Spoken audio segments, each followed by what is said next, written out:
peuple élu, nous sommes le peuple élu, nous sommes le peuple élu. Par Adonai, nous sommes le peuple élu, nous sommes le peuple élu, nous sommes le peuple élu. Par Adonai, nous sommes le peuple élu, nous sommes le peuple élu, nous sommes le peuple élu. Par Adonai.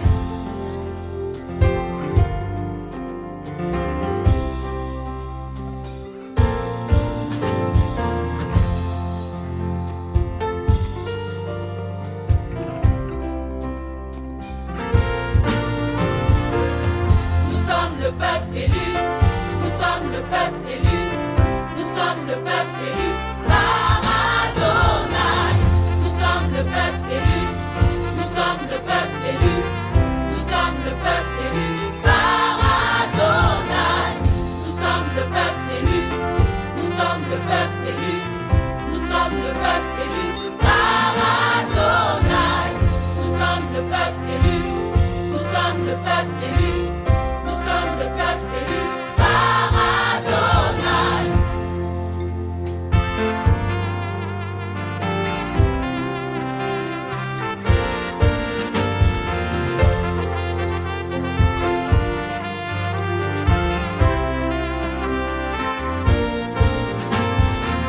Nous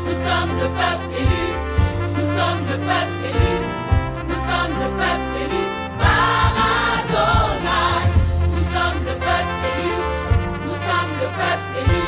élu, nous sommes le peuple élu, nous sommes le peuple élu par Adonai. Nous sommes le peuple élu, nous sommes le peuple élu, nous sommes le peuple élu par Adonai.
Nous sommes le peuple élu,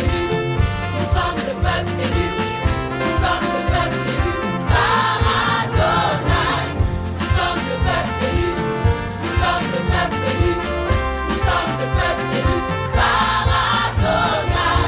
Nous sommes le peuple élu, nous sommes le peuple élu, nous sommes le peuple élu par Adonai. Nous sommes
élu. Nous sommes le peuple élu par Adonai. Nous sommes le peuple élu. Nous sommes le peuple élu. Nous sommes le peuple élu par Adonai. Nous sommes le peuple élu. Nous sommes le peuple élu. Nous sommes le peuple élu par Adonai. Nous sommes le peuple élu. Nous sommes le peuple élu. Nous sommes le peuple élu par Adonai. Nous sommes le peuple élu. Nous sommes le peuple élu. Nous sommes le peuple élu par Adonai. Nous sommes le peuple élu. Nous sommes le peuple élu. Nous sommes le peuple élu par Adonai. Nous sommes le peuple élu. Nous sommes le peuple élu. Nous sommes le peuple élu par Adonai. Nous sommes le peuple élu. Nous sommes le peuple élu. Nous sommes le peuple élu par Adonai. Nous sommes le peuple élu. Nous sommes le peuple élu. Nous sommes le peuple élu par Adonai. Nous sommes le peuple élu. Nous sommes le peuple élu. Nous sommes le peuple élu par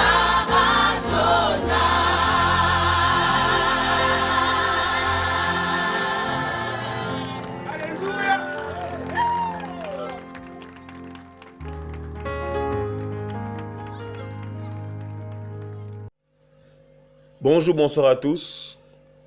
J'espère que vous allez bien. J'espère que vous vous portez bien chez vous. En tout cas, moi je me porte bien. Grâce à notre Seigneur Yeshua HaMashiach, le roi des rois, le Seigneur des seigneurs. Alléluia. Il y a un beau cantique là, ce beau cantique là, voilà, que vous venez à peine d'écouter, ça a édifié vraiment quoi. On est vraiment le peuple, voilà, le peuple élu, le peuple qui glorifie l'Élohim des cieux, Yeshua HaMashiach, alléluia. Wouh! Alléluia. C'est le roi des rois. Nous sommes là pour le célébrer, pour l'adorer, pour le magnifier. Bien que nous sommes là aussi pour enseigner, mais c'est pour lui que nous sommes d'abord là. Et je veux bénir son nom. Seigneur, je te bénis. Seigneur, en écoutant ce cantique, ça me fait énormément de bien, Seigneur Père. Je suis édifié de mon âme et que ton nom soit béni. Au nom de Yeshua Mashiach, Adonai Elohim Père. Alléluia. Merci mon roi, Père. Toi qui es mort à la croix pour nos péchés et qui t'es donné entièrement à la croix du calvaire. Merci pour ta grâce. Merci pour ton amour. Merci pour ta fidélité, Seigneur Père. Au nom puissant de Yeshua HaMashiach. Alléluia. Voilà, comme d'habitude, vous pourrez avoir dans la description le lien du cantique. Voilà. En fait, c'est un cantique qui dure 18 minutes. Voilà, mais je n'ai pris que la première partie. Voilà. Parce que sinon, mettre 18 minutes serait un peu trop long. Donc, j'ai préféré prendre la première partie. Alléluia. Voilà. Alors, aujourd'hui, nous devons parler toujours sur le langage de l'esprit. Le dernier seulement portait sur le langage de l'esprit, les dons spirituels. On avait expliqué que le Seigneur, effectivement, parle par les dons spirituels. On a parlé du don de prophétie. Voilà. Le don de la parole de connaissance. Nous avons parlé du don de la parole de sagesse. On n'a pas pu citer tous les dons, mais on a essayé d'aborder quelques points pour dire les dons pour lesquels le Seigneur s'exprime. Ce sont des dons d'expression. Et bien évidemment, on a vu ensemble, à travers l'Écriture, que le Seigneur parle à son peuple, parle au moins des dons spirituels. Alléluia. Voilà, donc c'est vraiment ça qu'on a pu aborder de long en large. Et je vous invite à écouter l'enseignement précédent pour pouvoir vous retrouver dans ce que je dis. Alléluia. Alors aujourd'hui, nous allons partager sur toujours le même thème. Voilà, il est question maintenant de l'ensemble de la création. Voilà, le langage de l'esprit, l'ensemble de la création. Voilà, déjà quand on entend l'ensemble de la création, cela veut simplement dire c'est la création dans son ensemble. C'est-à-dire question de tout ce que le Seigneur a créé. Et vous savez comme moi que le Père et l'Élohim des cieux, c'est Yeshua HaMashiach. Alléluia. Voilà, donc on explique comment fait le Seigneur par l'esprit. Voilà, peut rendre témoignage de lui-même à travers la nature. Il peut se servir de n'importe quel moyen, voilà, pour parler à son peuple, même à des humains inconvertis. Voilà, je me rappelle il y a quelques années, j'ai rencontré un jeune homme qui m'a dit qu'il avait une vision. Il a eu une vision, un inconverti, hein, où il a vu l'enlèvement de l'église. Pourtant, il est inconverti. Ben oui, le Seigneur parle même aux inconvertis. Parce qu'il a bien déclaré que la volonté du Seigneur, c'est que tous les hommes soient sauvés. Voilà. Et comme le Seigneur veut sauver son peuple, ben il se révèle à qui il veut, comme il le veut, selon sa volonté. Alléluia. Voilà, donc on est là pour aborder ce dernier point sur le langage de l'esprit, l'ensemble de la création. Alors, quand on voit l'ensemble de la création, je pense que vous avez compris, on parle des êtres célestes, des êtres terrestres, on parle de l'environnement, la nature. Voilà, donc c'est un peu toutes ces choses qu'on va essayer de voir ensemble. Voilà, dans un enseignement bien détaillé par la grâce du Seigneur. Voilà, afin que vous ayez une pleine compréhension de ce dernier sous-thème lié au langage de l'esprit. Alors, on va prendre le premier passage. Nous allons prendre Romains. Alors, on va prendre Romains chapitre 1.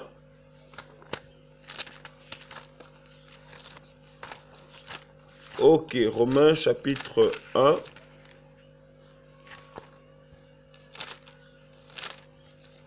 J'y suis presque. Voilà. Alors, nous allons prendre Romains chapitre 1, à partir du verset 18. Alors, la Bible dit, « Car la colère d'Élohim se révèle du ciel contre toute impiété et toute injustice des humains qui retiennent la vérité dans l'injustice. Parce que ce qu'on peut connaître de Elohim est manifeste parmi eux, car Elohim le leur a manifesté. Car ces choses sont invisibles, mais aussi sa puissance éternelle et sa divinité se voient clairement depuis la création du monde dans ses ouvrages, et on y réfléchit pour qu'ils soient inexcusables. Parce qu'ayant connu Elohim, ils ne l'ont pas glorifié comme Elohim et ne lui ont pas rendu grâce, mais ils sont devenus vains dans leur raisonnement et leur cœur destitué d'intelligence a été couvert par les ténèbres. Ils affirment être sages et sont devenus fous. Ils ont changé la gloire de l'Élohim incorruptible en la ressemblant d'image de l'être humain corruptible, des oiseaux, et des quadrupèdes, et des reptiles. C'est pourquoi aussi Elohim les a livrés dans leurs désirs, dans leur propre cœur. Je reprends verset 24.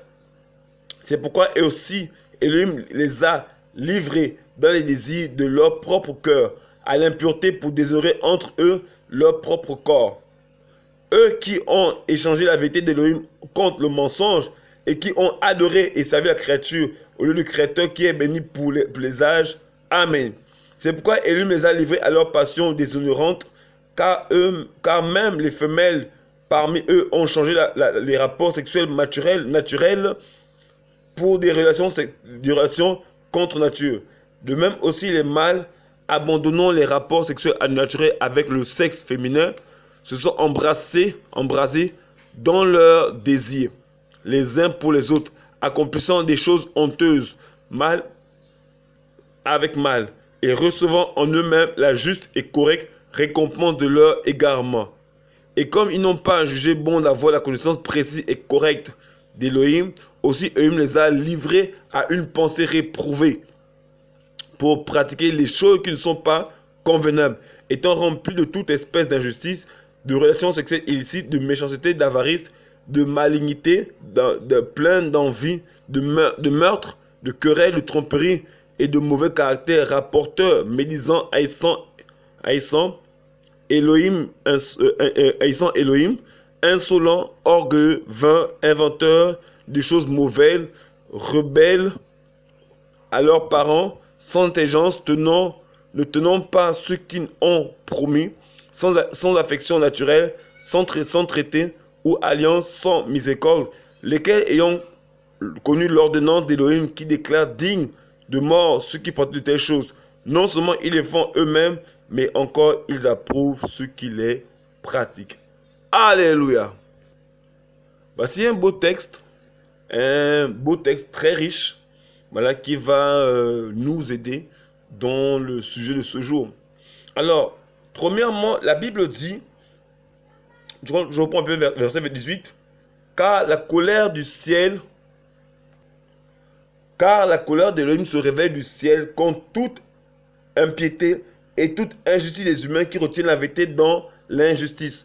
J'aime bien l'autre version qui dit, car la colère de Dieu se révèle du ciel contre toute impiété et toute injustice, des hommes qui gardent injustement la vérité captive. Vous voyez un peu, frère et sœur? Il y a des gens qui retiennent la vérité captive. Mais pourquoi? Pour que les gens demeurent toujours dans l'ignorance. Ensuite, il dit, parce que ce qu'on peut connaître d'Élohim est manifeste parmi eux. Donc, c'est que le Seigneur a conçu, a mis en place la nature. On veut lui rendre témoignage à l'être humain. Ici, c'est un langage que le Seigneur donne, voilà, à tous ceux qui refusent de croire en Élohim. Parce qu'aujourd'hui, les hommes mettent en place une théorie, la théorie du Big Bang, voilà, c'est la théorie de l'évolution, voilà, qui dit que le monde est parti à partir d'une explosion. Voilà, une explosion d'un système, voilà, et après ça produit de manière extraordinaire, harmonieusement organisée, les planètes, en fait, on va dire déjà l'univers, les planètes, les galaxies. Mais c'est invraisemblable. Rien ne peut se créer de lui-même et créer un monde aussi merveilleusement organisé. Ce n'est pas possible, ce n'est pas le fruit du hasard. Ce n'est pas le produit d'une explosion. Vous-même, vous avez vu par exemple, je prends un cas simple. Nous avons vu récemment, nous nous rappelons de l'explosion, voilà, qui a eu lieu au Liban, plus précisément à Beyrouth en 2020. Lorsqu'il y a cette explosion, on va dire près du port, près du, voilà, j'ai l'image devant moi, le cratère d'explosion au premier plan et le silo à grains au port de Beyrouth, à l'extrême gauche, voilà, après la catastrophe. C'est que toute cette zone-là a été rasée par l'explosion. Et vous pensez que c'est une explosion qui va créer le monde harmonieusement organisé tel que nous le voyons aujourd'hui? Ce n'est pas possible. Vous comprenez que ceux qui ont mis en place cette doctrine ont un seul but, de faire croire à l'homme que Elohim, Dieu, n'existe pas. Or, la Bible me dit que Dieu a créé, Elohim a créé toute chose. Et par cette chose qu'il a créée, il rend témoignage. Donc, c'est un langage qui donne aux humains qu'il existe. Waouh! Alléluia! Vous voyez un peu? Donc, en concevant la nature, c'est un langage que le Seigneur, le Saint-Esprit, donne à toute la création. Les humains, les hommes, les femmes, les enfants, pour leur dire que derrière toute cette création, il existe un Seigneur. Alléluia! Vous voyez un peu, frères et sœurs? Donc, le Seigneur, en concevant la nature, l'univers visible, ça veut dire déjà au niveau de notre planète, il donne un langage à la création, notamment à l'être humain. Parce que la Bible dit, faisons l'homme à notre image, selon notre ressemblance. Donc, le Seigneur dit ici, à travers la parole, qui rend témoignage, qui nous dit, en fait, c'est un langage qui nous donne, afin que nous, les humains, nous comprenons que derrière tout ce qui existe, il y a quelqu'un qui se cache derrière. Vous voyez un peu? Donc ce monde tel que nous le conçoit, cette belle création, ces beaux oiseaux, ces belles créatures vivantes, on parle même des créatures qui vivent dans les profondeurs de la mer, dans les abysses. Il y a même des créatures, des poissons qu'on n'a même pas encore découvert, des créatures marines qu'on ne connaît pas, mais qui existent dans les zones profondes de la mer. Et vous pensez que tout ça, c'est le fruit d'un hasard? C'est le processus d'une évolution? Non! Ce n'est pas le processus d'une évolution. C'est parce que le Père Elohim, Yeshua HaMashiach, est derrière toute la création. Comme un peintre. Voilà, comme un peintre a créé, voilà, une belle œuvre. Une œuvre d'art, une œuvre qui est appréciée par les humains. Mais de même aussi, il y a quelqu'un derrière toute la création. Pensez-vous que toutes les œuvres qui ont été conçues, par exemple, par Van Gogh, ou bien Picasso, ou bien autres peintres, c'était le produit du hasard? Ben non, il y a toujours eu derrière des hommes qui ont dessiné des chefs-d'œuvre. Voilà. Mais de même, vous pensez que cette créature, plus belle que les œuvres conçues par les humains, peut être le fruit d'un hasard? Mais ce n'est pas possible. Non, frères et sœurs. Toute chose qui existe, qui vit dans cette planète, dans l'univers visible, est le produit d'un créateur. Et ce seul créateur, c'est Yeshua HaMashiach. Alléluia. On va développer, regardez. Je reprends verset 19. Parce que ce qu'on peut connaître d'Elohim est manifeste parmi eux. Car Elohim le leur a manifesté. Car ces choses invisibles, mais aussi sa puissance éternelle et sa divinité se voit clairement depuis la création du monde dans ses ouvrages quand on y réfléchit, pour qu'il soit inexcusable. Ça veut dire que c'est un témoignage que l'on ne peut pas contester. Je vous prends encore une autre image. Regardez par exemple nos beaux téléphones d'aujourd'hui, nos beaux téléphones Android, que peu importe le type de téléphone que vous avez, peu importe la marque, voilà. Mais regardez ce téléphone-là, regardez cette beauté conçue par l'être humain. Et vous pensez que l'être humain, tel qu'il est conçu, est le produit d'un hasard, et le produit d'une longue métamorphose, voilà, des primates, voilà, des singes, pour devenir le singe à l'état parfait de l'être humain. Mais si c'était le cas, pourquoi encore aujourd'hui les chimpanzés, voilà, les chimpanzés ou les primates, voilà, comme de tels qui sont nommés aujourd'hui, ne continuent plus à évoluer? Parce que de leur propre chef, ils ont arrêté l'évolution. Mais ça n'a pas de sens. Parce que vous savez comme moi que toute chose est appelée à évoluer. Nous étions autrefois des fœtus. On est devenus après des fœtus qui ont pris de volume après plusieurs semaines. Après, nous sommes devenus des enfants dans le ventre de nos mères. Nos mères nous ont enfantés. Après, nous avons grandi jusqu'à ce jour. Et le processus de la création ne cesse de continuer depuis des générations. Je ne connais pas une créature qui a arrêté ce processus volontairement. C'est impossible. C'est impossible. Donc vous comprenez en fait que c'était une supercherie mise en place par des satanistes en vue d'empêcher les hommes de croire en Elohim. Parce que l'ennemi, Satan, le diable, voilà, a un seul but, c'est entraîner le maximum d'hommes et de femmes en enfer. La Bible déclare dans Apocalypse 12, malheur à la terre et à la mer, car le diable descendu vers vous, animé d'une grande colère, sachant qu'il a peu de temps. Donc l'objectif du diable, c'est entraîner le maximum d'hommes et de femmes en enfer. Et comme il y a des agents qui travaillent pour lui, leur but c'est de mettre en place des doctrines, des systèmes pour que l'homme ne croit pas en un Elohim souverain. Vous imaginez un peu si toute la création se rend compte de toute la créature humaine se réalise qu'il y a un Elohim qui vit au-dessus de toute chose. Vous vous imaginez un peu ce que ça va faire?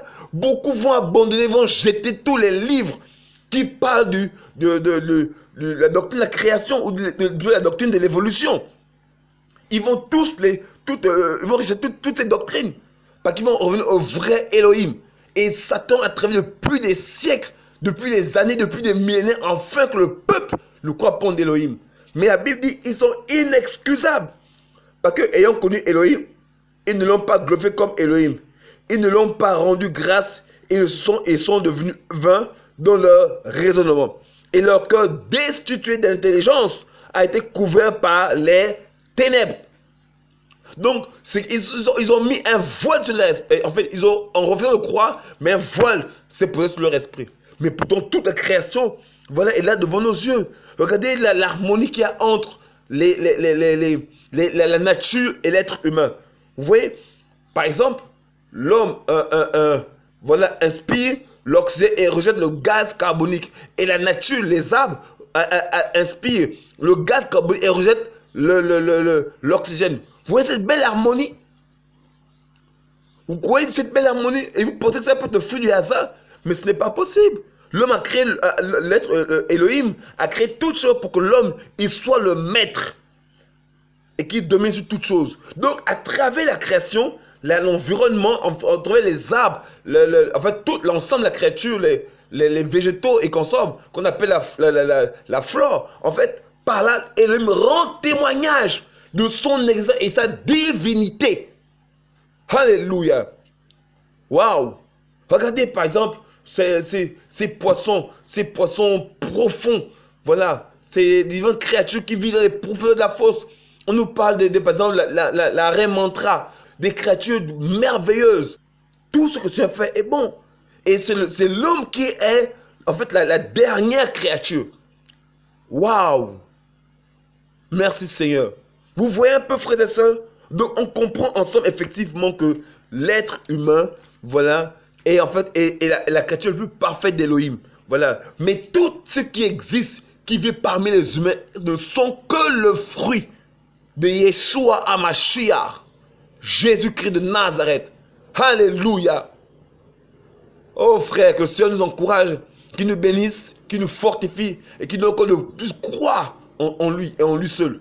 Donc Elohim, en créant la nature, a été un langage, un témoignage qui donne à l'être humain. Même l'homme le plus incrédule face à cette réalité évidente. Frère, il faut vraiment être méchant pour refuser de croire que tout ça n'est que le fruit du hasard. Même quand on y pense un temps soit peu, on se dit, cette chose est trop belle pour être le fruit du hasard. Regardez par exemple, vous savez comme moi que la Terre est recouverte de l'atmosphère. Et l'atmosphère est, en fait, on va dire, est partagée en 4 parties. Vous voyez? Il y a plusieurs, en fait, l'atmosphère a plusieurs couches. On nous parle de la troposphère, la stratosphère, la mésosphère, la thermosphère et l'exosphère. Différentes couches. Et après, vous avez aussi la couche d'ozone. Et la couche d'ozone, elle est située entre la stratosphère et la mésosphère. Et c'est cette couche, cette partie-là, la couche d'ozone, qui empêche la venue des rayons ultraviolets, c'est-à-dire du soleil, pour pénétrer et brûler la Terre. Sans la couche d'ozone, toute créature vivant sur la Terre serait consumée par le feu du soleil. Donc, le Seigneur a mis tout autour de la Terre la couche d'ozone. Et vous pensez que c'est le fruit des hasards? Donc, tout seul, l'univers a imaginé une couche d'ozone pour protéger la Terre des rayons ultraviolets. Frère, ne nous faites pas avaler ça. Que les scientifiques arrêtent de nous faire avaler ça. On voit bien que derrière tout ce qui existe, il y a un créateur qui est derrière. Et il savait que le soleil devait consumer les humains. Alors pour leur éviter la mort, il a mis la couche d'ozone. Bien que le soleil soit à 150 millions de kilomètres de la Terre, néanmoins, il y a une couche d'ozone qui filtre ces rayons brûlants. On a ce beau soleil au point que les gens sont obligés d'aller sur les plages pour apprécier la chaleur, pour apprécier le soleil. Voilà. Mais ce n'est pas le fruit des hasards. Non, frères et sœurs. Tout ça, ce sont des témoignages que Elohim a laissés à l'être humain pour dire qu'il existe véritablement. Donc, pour nous, comme l'apôtre Paul dit dans Romains, que ce témoignage-là est suffisant pour nous de croire que derrière ça, il y a un Seigneur qui existe. Et les maçons, les francs-maçons ont fait en sorte que des livres, des doctrines soient mis en place pour que l'homme ne croie pas en son créateur. Il a mis en place toutes ces doctrines ténébreuses. Voilà. Vous voyez un peu, par exemple, qu'est-ce que l'homme a inventé? Donc, voici comme ce qu'ils ont, par exemple, les scientifiques ont fait pour tromper les humains. Nous faisons croire, par exemple, que les hommes préhistoriques, par exemple, ce sont les hommes qui existaient. Là, je vais vous lire un texte, voilà. Mais les évolutionnistes ne font pas que dessiner ou démodeler des ruses. Je vous mettrai en description le lien de la vidéo, comme ça vous pouvez la télécharger et vous la regardez vous-même. Mais les évolutionnistes ne font pas que dessiner ou modeler avec des ruses. Car par moments, ils font des contrefaçons délibérées. La plus célèbre de ces fraudes a été celle du fossile Piltdown, introduit en 1912 par l'évolutionniste Charles Dawson.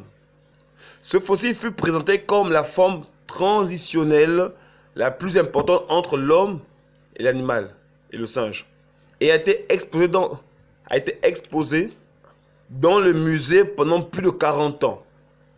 Des experts ont réexaminé le fossile en 1949 et se sont aperçus qu'il s'agissait d'une fabrication qui avait été produite en attachant une dent d'orang-outan sur le crâne d'humain. Vous voyez un peu? Donc, tout ça n'est que le fruit d'une manipulation, voilà, pour tromper des masses dans un mensonge mondial. Donc, vous voyez que ils expliquent que l'homme de Piltdown, en fait, n'était que le fruit d'une invention de monsieur Charles Dawson, qui nous fait croire qu'en fait, que l'homme de Piltdown existait. Mais en fait, il a fabriqué le crâne, il a fabriqué un crâne, voilà, et ensuite après, il a attaché la dent d'un orang-outan sur cette tête. Mais en 1949, ils ont démasqué la supercherie. Vous voyez, pourquoi l'ont-ils fait? Pour empêcher à l'homme de croire en son Elohim. On prend encore un autre exemple. Une autre forme transitionnelle fabriquée par les évolutionnistes était l'homme du Nebraska. Elle a été inventée en 1922 en s'appuyant sur un fossile, fossile composé d'une seule dent. Les évolutionnistes n'ont pas oublié de lui donner un nom latin ostentatoire qui se dit, voilà, donc Harold Cookie. Vous voyez un peu le mensonge? Ils nous font croire que ces êtres ont existé, mais en fait c'est une tromperie. On continue la lecture. Il a été très vite découvert que la dent qui avait été la source d'inspiration pour l'homme du Nebraska appartenait en réalité à un cochon sauvage. Je vous mettrai le lien en description et vous verrez que tout ça n'était qu'une manipulation. Et l'homme, en fait, ce sont les méchants, les impies, les satanistes qui ont mis ça en place pour que l'homme ne croit pas en son Elohim. Mais Elohim a rendu témoignage aux nations, aux hommes de son existence à travers l'ensemble de la créature. Et ça, c'est le témoignage, le langage du Saint-Esprit. Alléluia. Un autre témoignage, on dit l'homme de Néandertal a été présenté comme preuve en 1856, mais discrédité en 1960. L'homme de Piltdown a été présenté tout à l'heure, comme on a vu tout à l'heure, comme preuve en 1912 et a été démonté mais discrédité en 1953. Zinjanthropus a été présenté comme preuve en 1959, mais discrédité en 1960.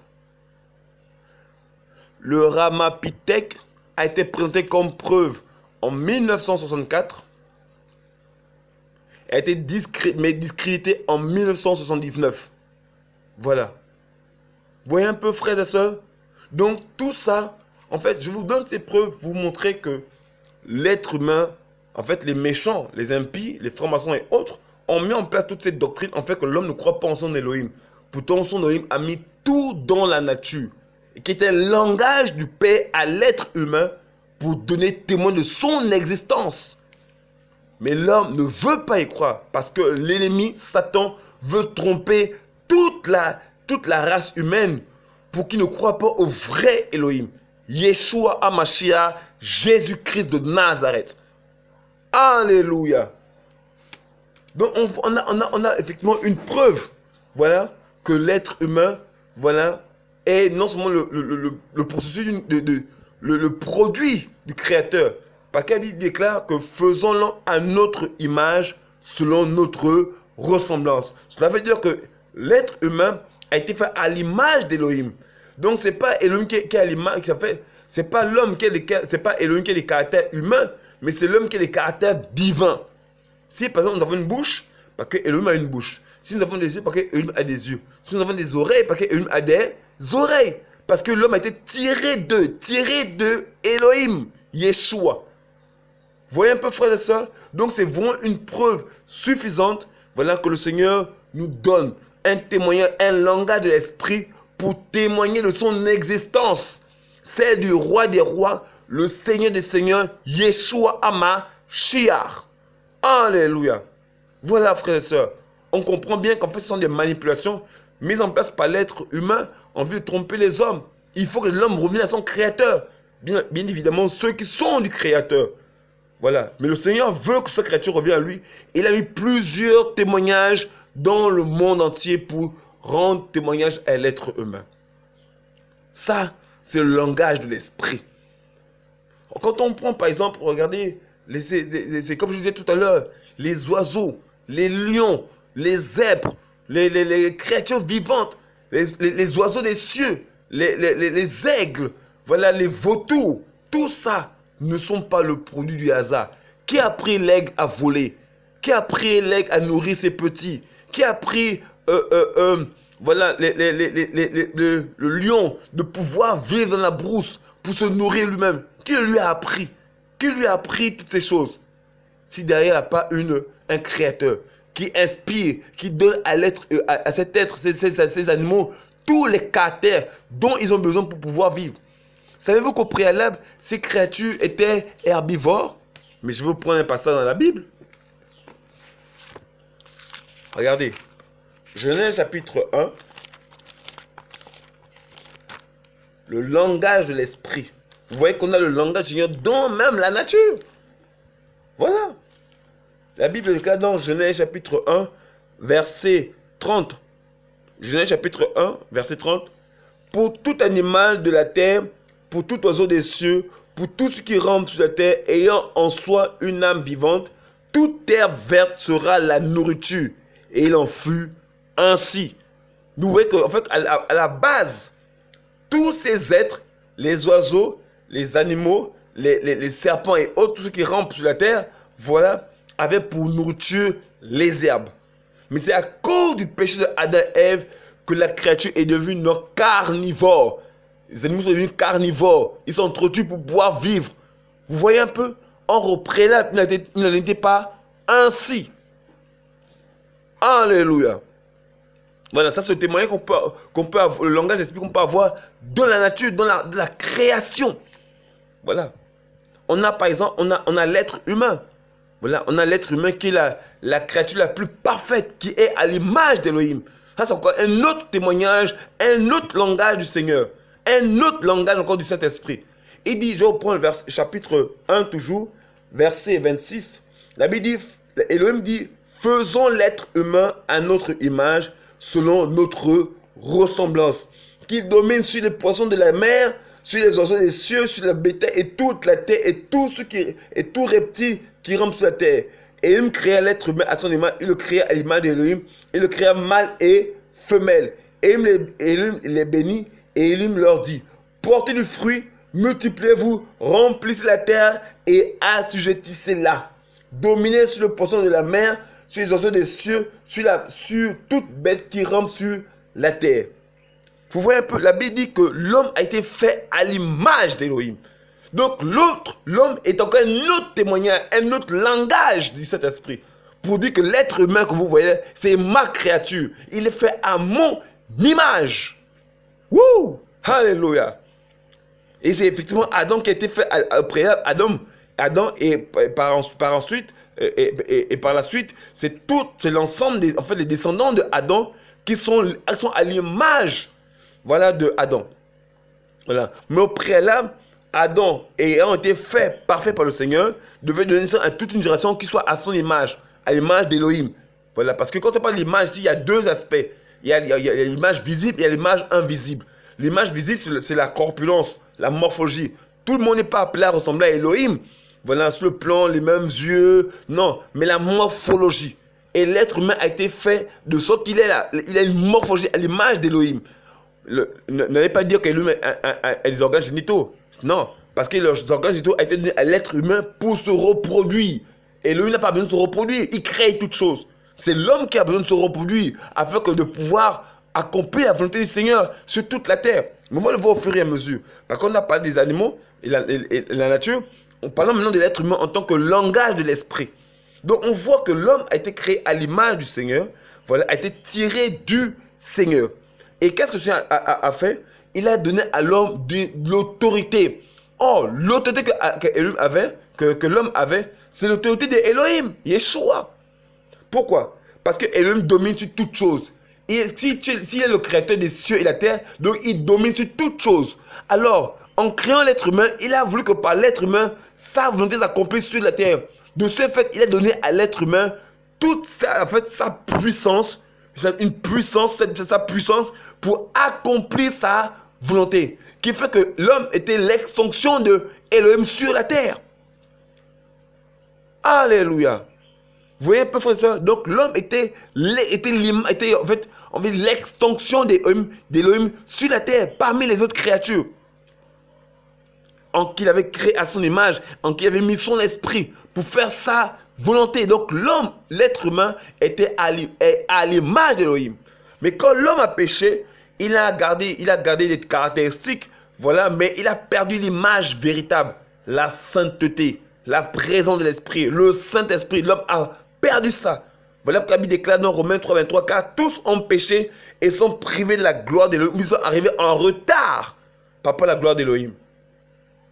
Alléluia. Vous voyez un peu, frère et soeur? on voit que l'homme, l'être humain est vraiment le langage du Seigneur parce que l'homme a été créé à l'image d'eux. Waouh! Vous voyez un peu? Et l'homme a gardé ce côté-là, où dans son cœur, il veut dominer sur tout ce qui vit. C'est une partie de l'être, c'est une partie d'Élohim. Même si aujourd'hui l'homme est paganisé, il est corrompu, il est souillé. Voilà, la créature actuelle n'est plus à l'image d'Élohim. Voilà. Mais il a gardé ces quelques caractéristiques. Voilà, assujetti toute chose. Vous voyez que l'homme aujourd'hui s'efforce de pouvoir dompter la nature, les créatures vivantes, les oiseaux. Voilà, tout ce qui existe, il veut dompter. Parce qu'au préalable, ce sont des caractéristiques qu'il a reçues d'Élohim. Parce qu'il maîtrise toute chose, il domine sur toute chose.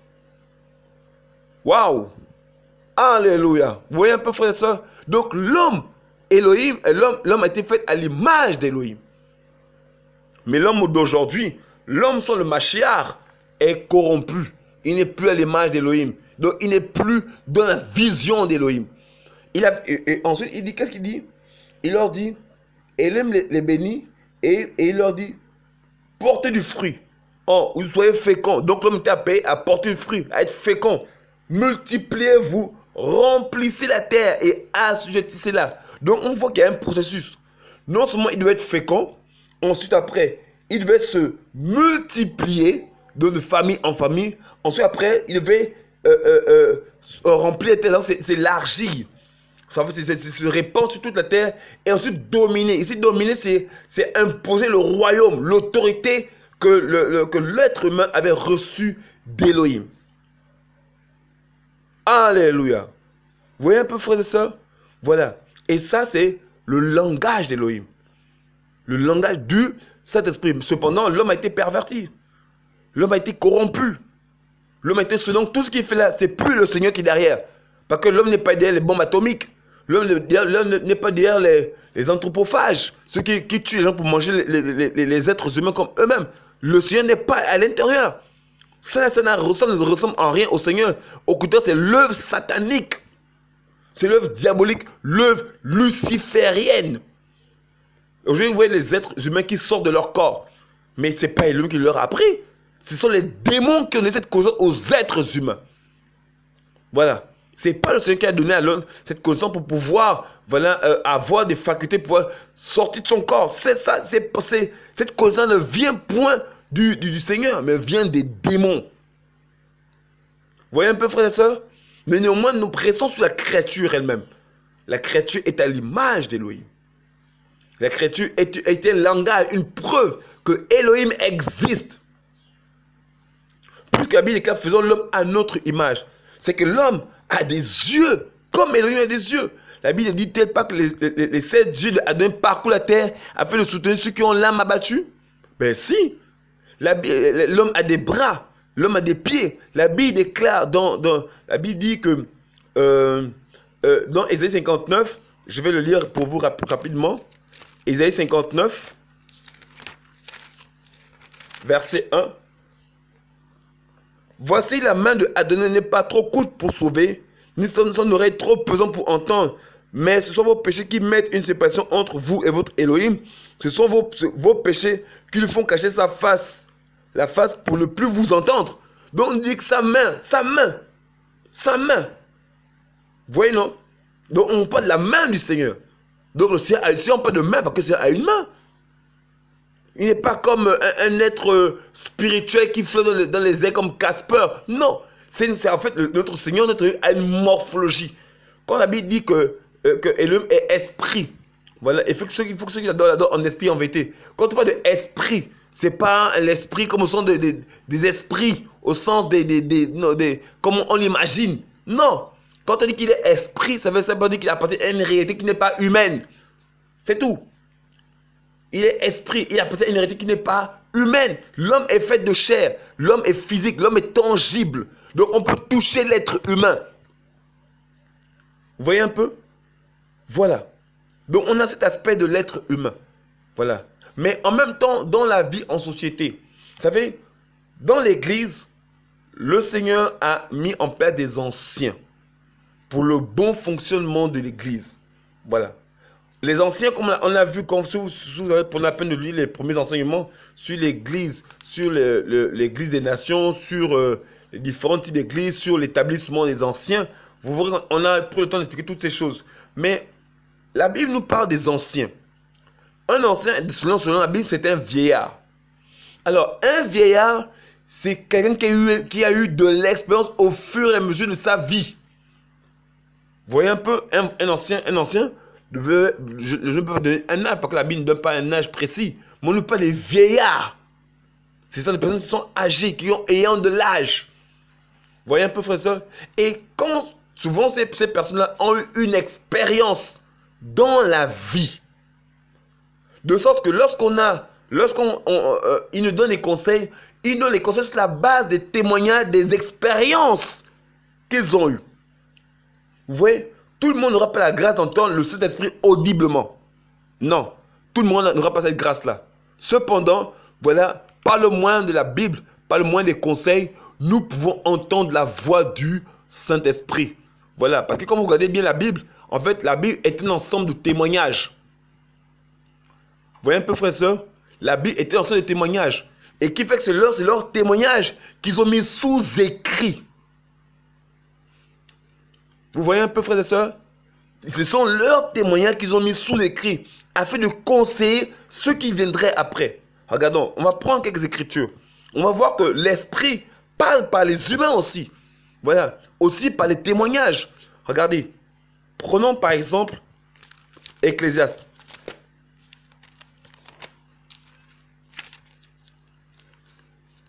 Ecclésiaste, à partir du verset 1.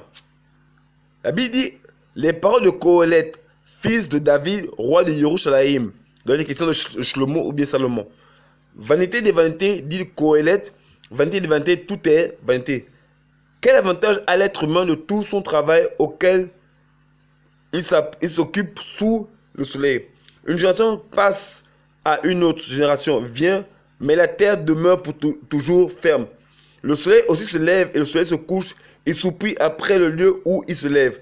Le vent va vers le midi, il tourne vers le nord. Le vent s'en va, tournant, il revient sur ses circuits. Les torrents et tous les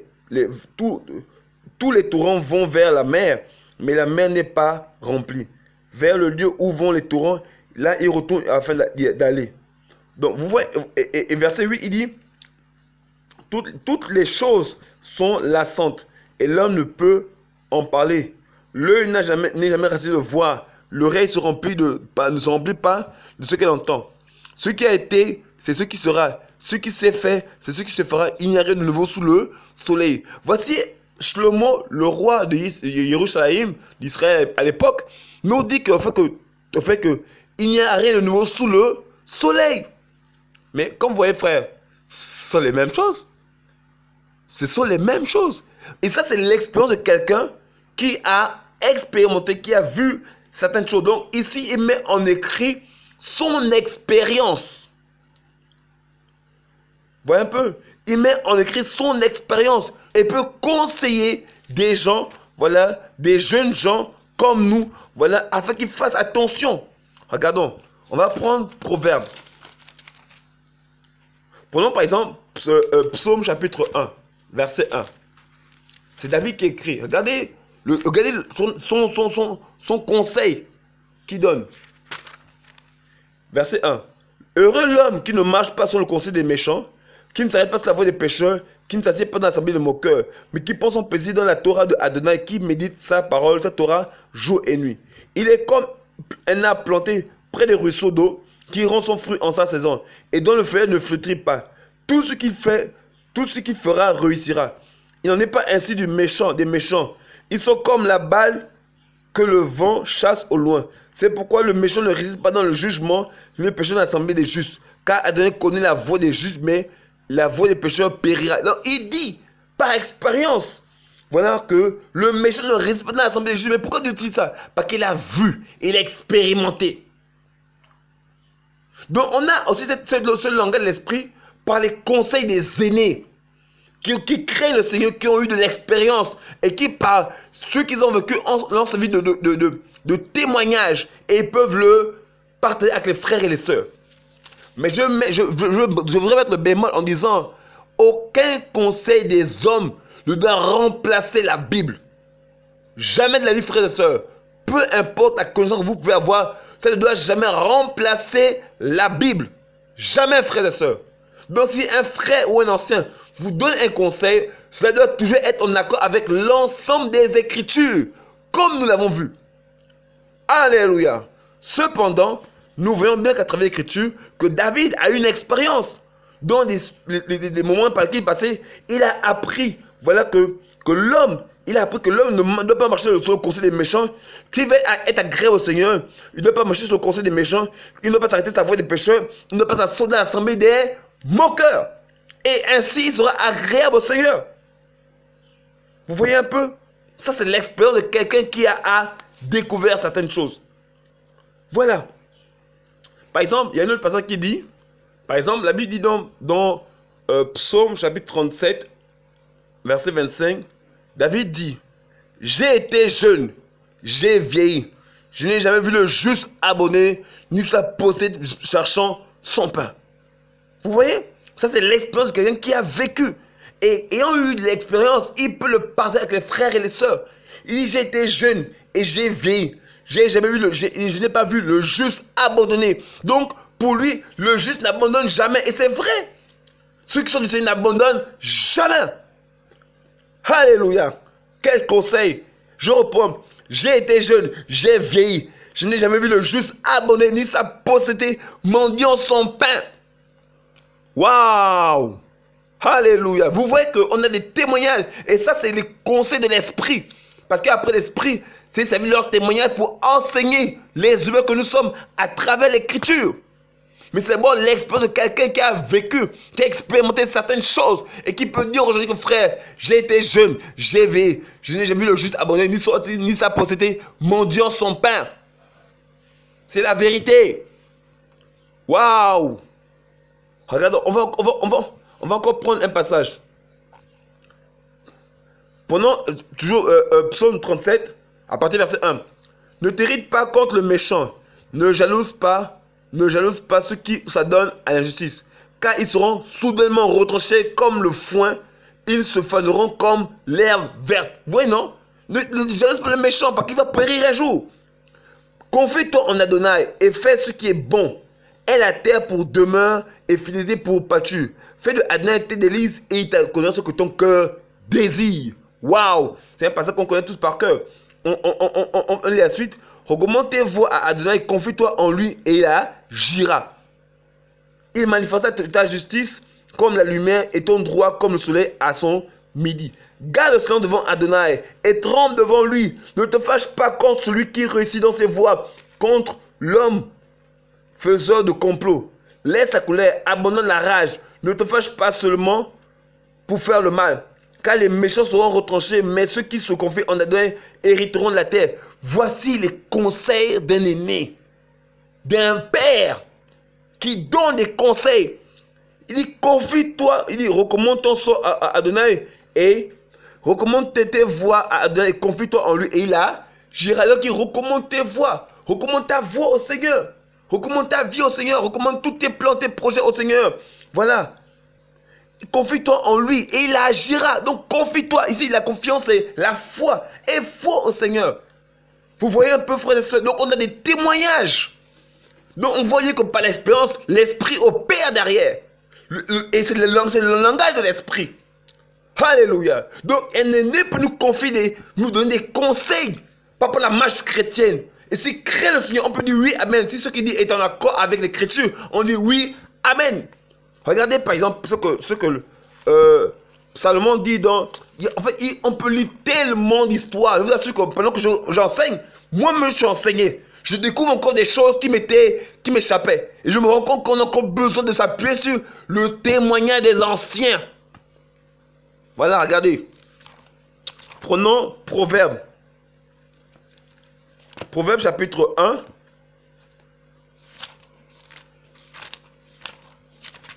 Proverbe chapitre 1, à partir du verset 1. Lisons ensemble, frères et sœurs. Lisons la parole du Seigneur, afin qu'elle nous construise qu'elle nous édifie, qu'elle nous bâtit et que nous ressemblons au Seigneur de gloire, Yeshua HaMashiach. Alléluia. Proverbe chapitre 1, verset 1. Les proverbes de Shlomo, fils de David, roi d'Israël, pour connaître la sagesse et la correction, pour discerner les paroles du discernement, pour recevoir une correction de bon sens, de justice, de jugement et d'équité, pour donner la sagacité aux stupides, la connaissance et de la réflexion au jeune homme, que le sage écoute. Vous voyez, non? Que le sage écoute, il augmentera son instruction. Celui qui est intelligent acquérera les sages conseils, afin de comprendre les proverbes et les énigmes, les discours des sages de leurs énigmes. Donc il dit que le sage écoute. Donc le sage, qui est le sage? La Bible parle des 5 sages, les questions de ceux qui croient en Mashiach, Yeshua. Donc les sages sont les chrétiens. Voilà, si on veut le contextualiser par rapport à notre époque, les sages sont les chrétiens. Donc pour que le sage acquiert de la connaissance et de l'expérience, et en même temps du discernement, il doit écouter. Je reprends le verset 5, que le sage écoute et il augmentera son instruction. Donc pour avoir de la connaissance, il doit écouter. Voilà, celui qui est intelligent acquérera de sages conseils, afin de comprendre les proverbes et les énigmes, les discours des sages et leurs énigmes. Donc vous voyez que le Seigneur peut parler par des humains. Voilà, on va pas tout entendre, ainsi parle le Seigneur, on va pas tout entendre, le Seigneur me dit, non, mais aussi par l'expérience de quelqu'un. Vous voyez un peu, frère et soeur, par l'expérience de quelqu'un, on peut tirer aussi des conseils, voilà, qui nous fortifiera, et ce sera avec nous. Regardons, Proverbe chapitre 5. Attendez, non, prenons Proverbe chapitre 7, regardez. On va prendre à partir du verset 1. Mon fils, observe mes paroles, garde avec toi mes commandements, garde mes commandements et tu vivras. Garde ma Torah comme la prunelle de tes yeux. Lis-les à tes doigts, écris-les sur la table, les tablettes de ton cœur. Dis à la sagesse, tu es ma soeur, et appelle le discernement ton parent, afin qu'il te préserve de la femme étrangère, de l'étrangère qui emploie des paroles doucereuses. Comme je regardais de la fenêtre de ma maison, à travers mon treillis, je vis parmi les stupides, j'aperçus parmi les fils d'un jeune homme qui manquait de cœur. Il passait dans la rue, près de son oncle, et il marchait sur le chemin de sa maison, sur le toit à la fin du jour, lorsque la nuit devenait noire et obscure. Et voici qu'une femme vint à sa rencontre, ayant le vêtement d'une prostituée et la ruse dans le cœur. Elle était bruyante et rebelle. Ses pieds ne restaient pas dans sa maison, tantôt dehors, tantôt sur les places. Elle était en embuscade à chaque coin de rue.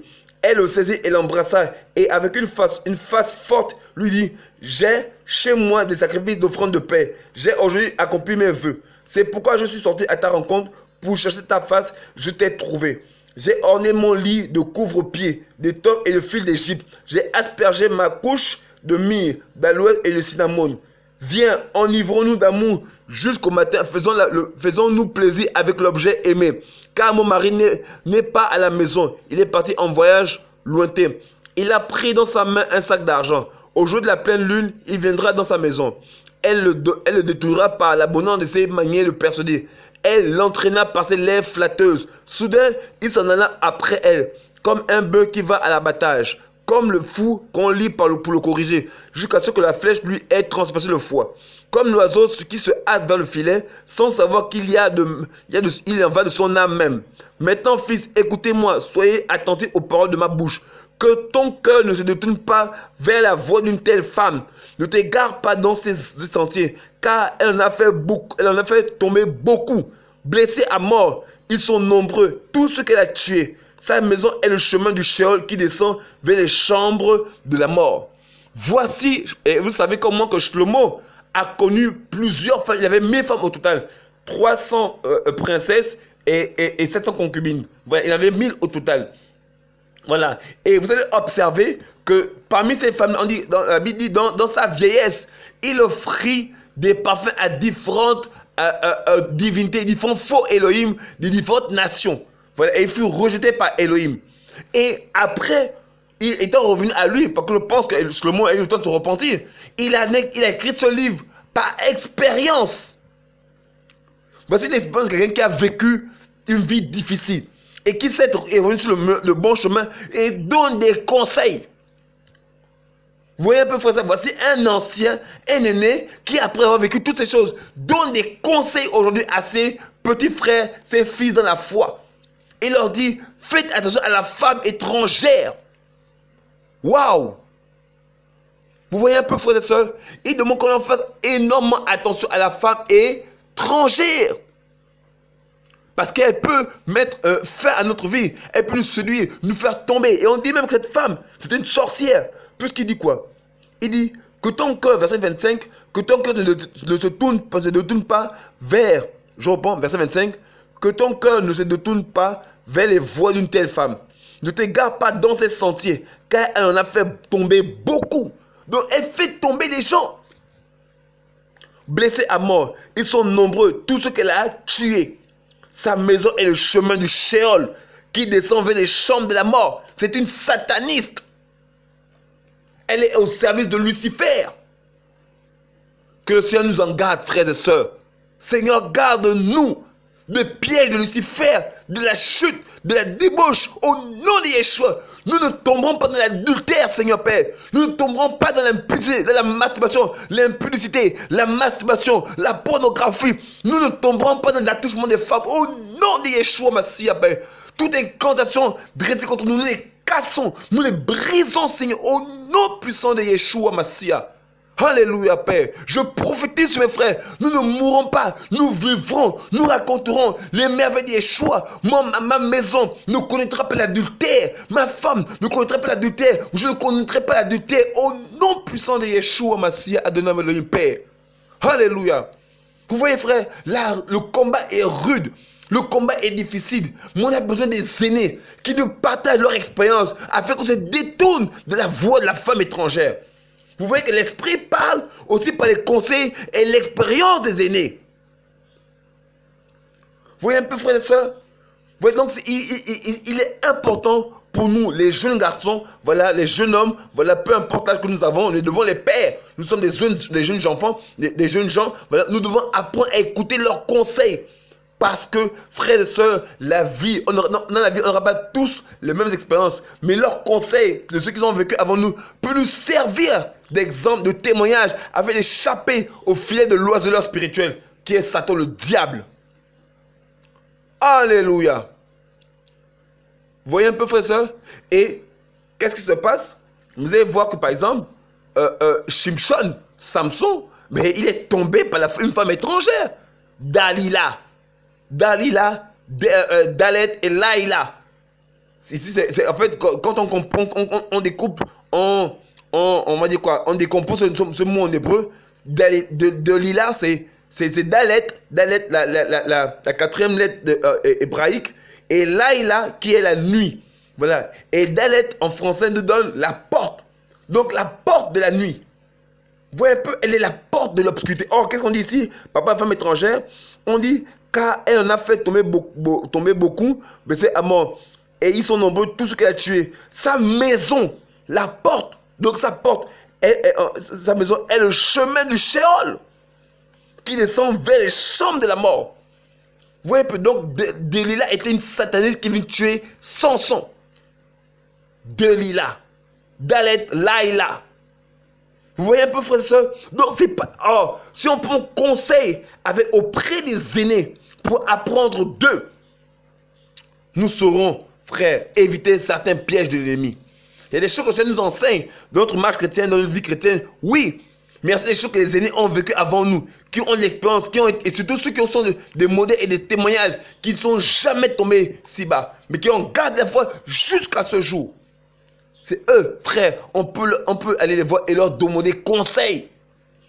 Et l'esprit nous parlera. N'attendons pas forcément une parole audible, une parole spirituelle, une vision, un songe, une prophétie, une parole de connaissance. Oui, frère, le Seigneur parle par tous ces dons-là, mais il parle aussi par les conseils des anciens. Oui. Regardez, on va prendre regardez un cas. Qu'est-ce que Paul dit par exemple? Dans Philippiens. Regardons ce que Paul dit par exemple. Paul dit aux Philippiens dans Philippiens chapitre 4, verset 9. Il dit, je peux me prendre plus le verset 8 même. Au reste, frères, que toutes les choses qui sont vraies, toutes les choses qui sont honorables, toutes les choses qui sont justes, toutes les choses pures, toutes les choses acceptables, toutes les choses de bonne renommée, toutes les choses où il y a quelques vertus, quelques louanges, ces choses, méditez-les. Verset 9, vous les avez aussi apprises et reçues et entendues et vues en moi. Mettez-les en pratique et l'Élohim de paix sera avec vous. Il donne les conseils aux Philippiens. Il a tous vu en moi là. Mettez en pratique et l'Élohim de paix sera avec vous. Voici un aîné qui donne des conseils après expérience. Il dit, ce que tu as vu en moi là, fais-le. On va le voir même encore. Quand il parle à Timothée. À Timothée.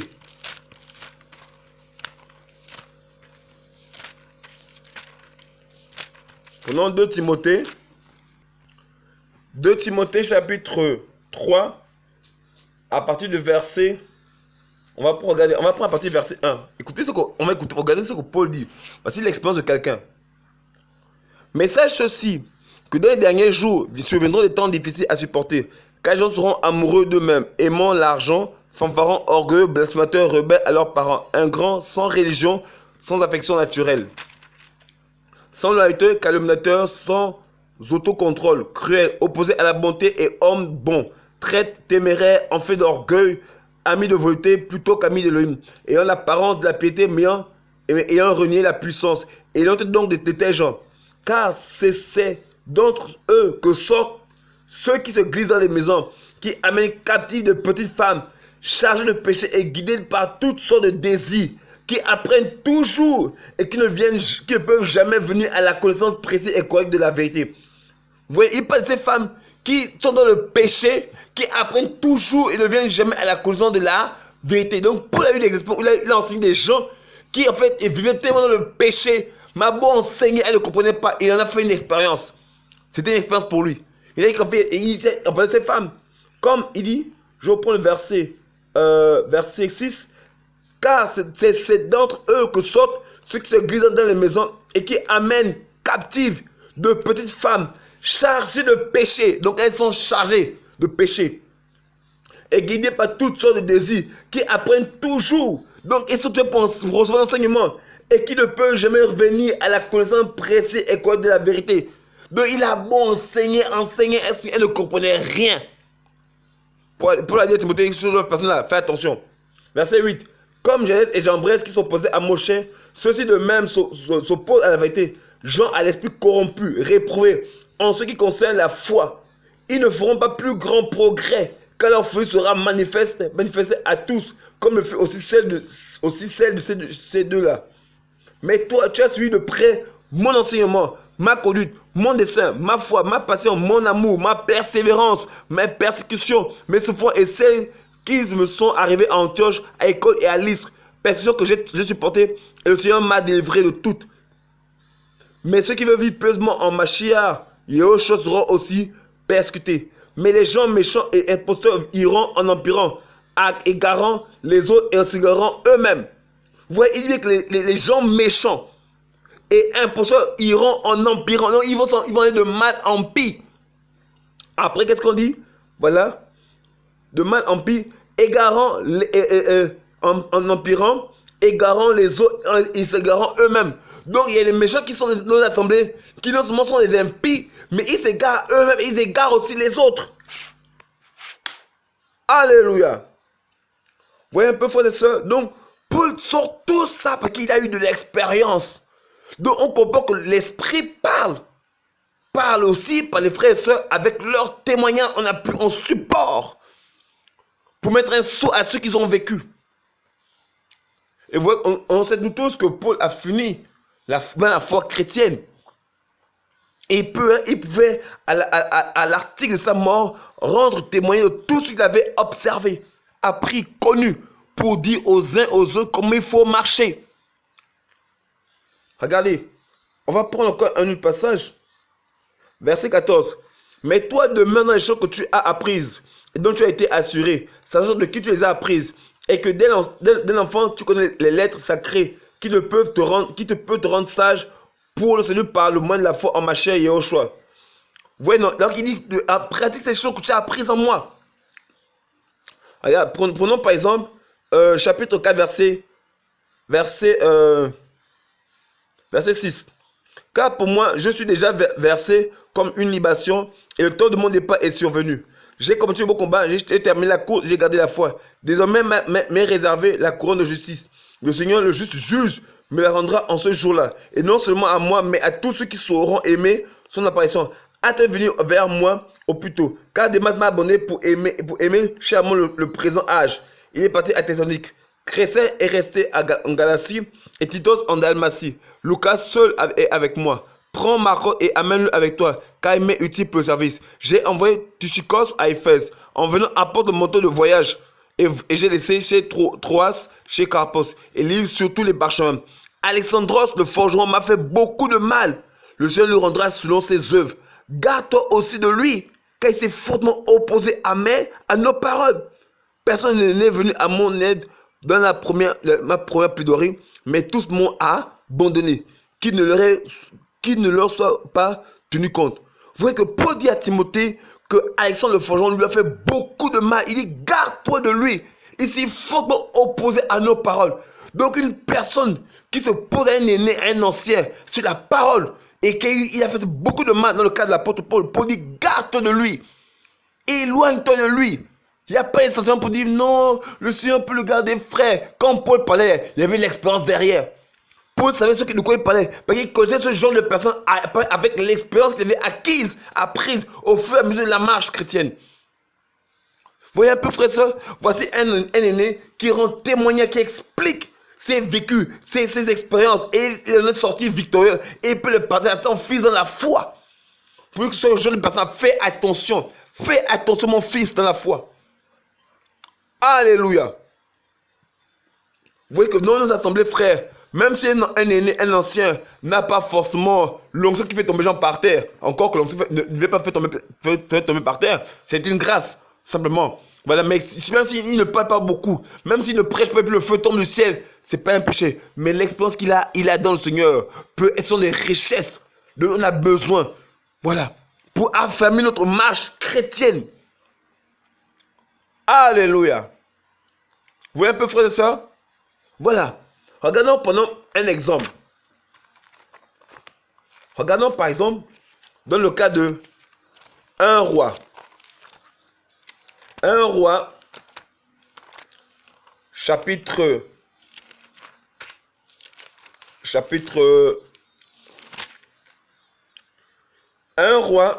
12. On va voir cette petite histoire qui est très riche en enseignements. Réhavam se rendit à Shérem, parce que tout Israël était venu à Shérem pour l'établir roi. Or, il arriva que quand Yaroboam vit Nébat qui se trouvait encore en Égypte, où il s'était enfui devant le roi Shlomo, lui a pris. Yaroboam resta en Égypte. On avait appelé Yaroboam et il vint avec toute l'assemblée d'Israël. Il parlait à Réhavam en disant, ton père a rendu lourd notre joug, mais toi allège maintenant cette rude servitude de ton père et ce pesant joug qu'il a mis sur nous, et nous te servirons. Il leur dit, allez, et dans 3 jours revenez vers moi. Et le peuple s'en alla. Le roi Réhavam consulta les vieillards qui se tenaient en présence de Shlomo. Les vieillards qui se tenaient en présence de Shlomo. On l'appelle pas des vieillards, on marchait avec David. Vous voyez un peu? On dit, au verset 6, le roi Réhavam consulta les vieillards qui se tenaient en présence de Shlomo, son père, pendant sa vie, et leur dit, quelle parole conseillez-vous de répondre à ce peuple? Il lui répondit en disant, si aujourd'hui tu deviens le serviteur de ce peuple, si tu le sais, lui répond et dit de bonnes paroles, ils deviendront tes serviteurs pour toujours. Verset 7, il lui dit en disant, non, verset 8, Réhavam laissa le conseil que les vieillards lui avaient donné, consulta les enfants qui avaient grandi avec lui, qui se tenaient en sa présence. Il leur dit, que me conseillez-vous? Quelle parole allons-nous retourner à ce peuple qui m'a parlé en disant, allège le joug de ton père et a mis sur nous? Alors les enfants qui avaient grandi avec lui dirent, tu parleras ainsi à ce peuple qui est venu te dire, ton père a mis sur nous un pesant joug, mais toi allège-le nous. Tu leur parleras ainsi, mon petit doigt est plus gros que le rein de ton père. Maintenant, mon père a alors dit votre joug, moi j'ajouterai encore votre joug. mon père vous a châtié avec des fouets, moi aussi je vous châtierai avec des scorpions. Et Jéroboam et tout le peuple vinrent vers Réhavam le troisième jour, comme le roi l'avait dit, en disant, revenez vers moi le troisième jour. Donc le peuple venait le troisième jour et il a dit les mêmes choses au peuple. Voilà, il a dit les mêmes choses au peuple. Et qu'est-ce qui s'est passé après? Il y a eu la division entre Israël et Juda. Bien Israël et Yehuda. C'est vrai, on va me dire, oui, mais frère, c'est déjà prévu, oui. Mais oui, mais le Seigneur, en fait, le Seigneur savait, en fait, connaissait le cœur de ce roi. Savait qu'à travers son mauvais cœur, il veut emporter une voix qui n'était pas bonne. Mais nous voyons que les anciens qui ont marché avec David et Shlomo avaient de l'expérience. Et on dit au roi ce qu'il fallait faire pour que le peuple soit obéisse au roi. De se soumettre, en fait, de se soumettre aux doléances du peuple. Vous voyez un peu, et il a refusé de le faire à écouter des jeunes gens qui étaient sans expérience. Frère, faites attention à ceux qui vous parlent des choses qui n'ont aucune expérience. Ils vont vous égarer. Vous voyez un peu, frère et soeur, la Bible déclare dans 1 Pierre 5, 6, 7, voilà, jeunes gens, soumettez-vous aux anciens. Vous voyez un peu, frère et soeur, la Bible dit, jeune homme, soumettez-vous aux anciens. Je vous lis très rapidement ce passage-là. On va le lire. On va le lire rapidement. 1 Pierre, chapitre 5, verset 5. De même, vous qui êtes jeunes, soyez soumis aux anciens. En vous soumettant tous les uns aux autres, revêtez-vous d'humilité, parce que l'homme résiste aux orgueils, mais il fait grâce aux humbles. Vous voyez un peu, frère et soeur? Vous voyez un peu, frère et soeur? Il demande, soumettez-vous aux anciens. Et si la soumission, ce n'est pas le son qu'on laisse dominer, c'est aussi par l'expérience, par les conseils. Tu n'as pas soumettre simplement parce que tu ne comprends pas forcément. Mais écoute le conseil de l'aîné qui seulement soit t'aider dans ta marche chrétienne. Oh frère et soeur, frère, des fois, je vous assure, je peux vous parler franchement. Frère, des fois, je me suis entendu certaines choses. Et Jésus m'a cogné la tête. Des fois, j'étais humble, le Seigneur m'a fait grâce. Mais des fois, je vous assure que je me suis entêté dans certaines situations. Et ça m'a fait du mal. Et souvent, par mes comportements, j'ai blessé des cœurs. J'ai blessé des frères, j'ai blessé des sœurs. Et je me suis toujours repenté pour cette affaire-là parce que je me rends compte que par mon endurcissement, j'ai fait plus de mal que de bien. Frère, et j'apprends à écouter. Je m'efforce autant que se faire se peut d'écouter les conseils des aînés. Autant que se faire se peut. Parce que je n'ai pas beaucoup d'expérience dans la marche chrétienne. Et quand les anciens nous donnent des conseils, je m'efforce autant que se faire le peu de poids, mettre cela en pratique. Alléluia. Oh frère et soeur, je sais qu'il y a quelques temps, j'ai participé sur quelque chose, voilà, qui a sauté, on va dire, en fait j'enseignais un truc qui n'était pas vrai, voilà, et un frère m'a repris et j'avais résisté, voilà. Mais après quand je me suis rendu compte que j'ai fait mal, je suis devenu pardon au frère. Je m'étais méconduit. Frères et sœurs, je nous assure, on a besoin d'être à l'écoute des aînés, d'écouter les aînés, d'écouter les conseils. On n'est pas arrivé, frères et sœurs. Il y a des gens qui sont dans la marche depuis des années. 10, 15, 20, 30 ans, 40 ans, 50 ans, 60 ans, 70, 80. Et qui, leur expérience sont des richesses pour nous, les jeunes. Oh, frères et sœurs, on doit faire beaucoup attention. Prenons un peu d'écouter les aînés. Ce qu'ils nous disent, ce n'est pas pour notre description, c'est pour notre bien. Qu'est-ce qu'un aîné a fait de l'onction que tu as? Il ne peut pas l'apprendre parce que c'est spécifique à ta vie, à ton appel. Mais les conseils qu'il te donne, c'est en vue de te mettre sur le droit chemin. Bien évidemment, si ce qu'il te dit est en accord avec l'écriture. Alléluia.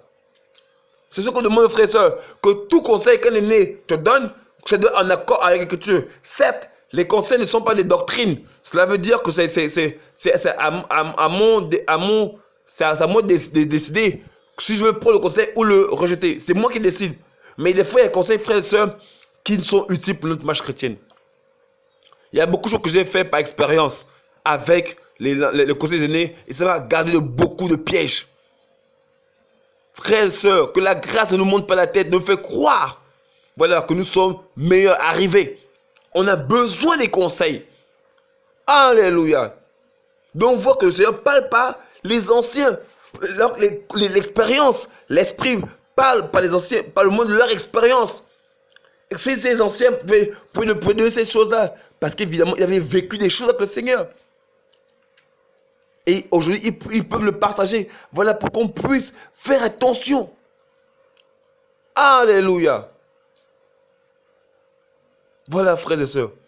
Voyez un peu. Donc, on voit que le Seigneur peut nous parler. On parle les conseils des aînés. Frère, je vous assure que même en matière de mariage, frère, arrêtons d'aller prendre les conseils aussi, trop les conseils chez les aînés de l'assemblée. On est issus des familles.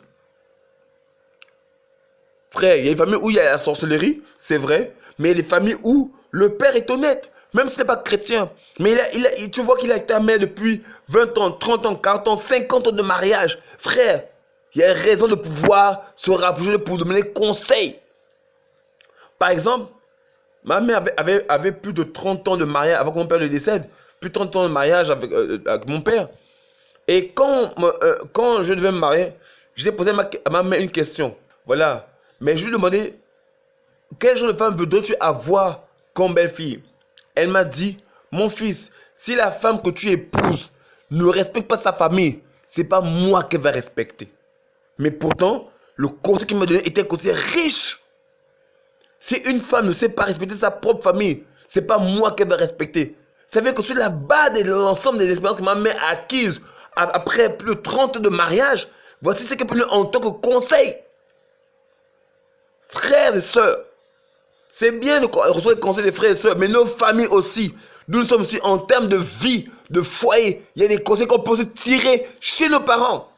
Parce que nous sommes aussi issus de ces milieux. Ils peuvent nous donner des conseils par rapport à la marche, par rapport à la vie de notre foyer. Certains conseils, c'est vrai qu'il y a des choses on peut renverser de revers de la même parce que c'est pas en accord avec la parole du Seigneur. Oui, mais des choses qu'ils ont apprises comme expérience qu'ils peuvent nous partager. Toujours, il faut que tout conseil soit toujours en accord avec l'Écriture. Ou bien ça ne s'oppose pas à l'ensemble des Écritures. Frères et sœurs, c'est important. Ne fuyons pas nos familles. Voilà, pour aller vers les frères et sœurs. Il y a des familles où les parents, tu vois ton père et ta mère, ça fait 40 ans, 50 ans de mariage. Mes frères, ils ont des choses à dire. En 50 ans de mariage, il y a des choses qu'ils ont apprises. Il y a des réflexes, il y a des expériences qu'ils ont pu obtenir en 50 ans de mariage. Et on peut leur demander des conseils sur ces éléments. J'insiste, il faut que ces conseils, bien évidemment, soient toujours en accord avec la parole du Seigneur. Parce qu'il y a des pères qui sont aussi pervers. Voilà, qui, bien qu'étant mariés, sont allés prendre d'autres femmes pendant que leur mère était déjà vieille. Ils ont pris une femme plus jeune. Ça, c'est pas des bons conseils. La Bible interdit l'adultère, ça c'est clair. Mais je dis que tout ce qui est en accord avec l'Écriture, et ou bien qui ne s'oppose pas à l'ensemble des Écritures, ben on peut recevoir ces conseils. Même si nos parents sont inconvertis. Mais le conseil qu'ils nous donnent est en accord avec la parole. On peut prendre comme expérience. Comme expérience, frères et sœurs. Et je dis, il faut faire attention avec tout ce qui est dit. J'insiste. Pour que mes propos ne soient pas mal rapportés. Il faut que tout conseil que nous prenons, que nous écoutons de ça là, ne soit pas en désaccord avec l'ensemble des Écritures. L'ensemble de la Bible. Alléluia. Alléluia. Voilà.